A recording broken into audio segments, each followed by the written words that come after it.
I'm Polly Bath, and I speak throughout the country helping schools to manage difficult classroom behavior that interrupts instruction.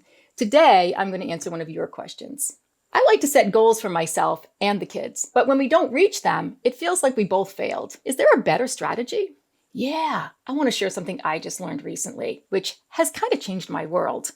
I used to set goals. As a special education teacher, I had to write them all day long. And you know where I'm going in those IEPs, writing goals, setting goals, here's my goal. And then when you think about it personally, you set that goal for fitness, weight loss, eating better, I don't know, saving money, whatever it might be.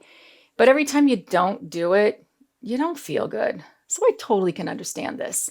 Something that rocked my world recently was I heard the word vision, and it really made sense to me. And I said, wow, what if we have a vision? So if we go into our classroom and we say to kids, my vision is that by December, we're going to be able to do this, this, and this. And so how we get there is going to be a combination of what I am able to share with you, what you're able to share with me, what we share with each other, and how we're going to go through that journey. So it's kind of like that road trip, that roadmap to how we're going to get to our vision. I think vision is a much more powerful word than goal, because goal smacks of you either do it or you don't. And when you don't want to set goals anymore.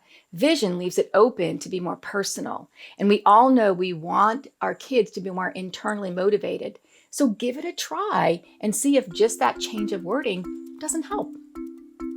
Don't forget to like, subscribe, hit the bell for notifications, watch these videos, and if you've got questions for future videos, include those in the comments below.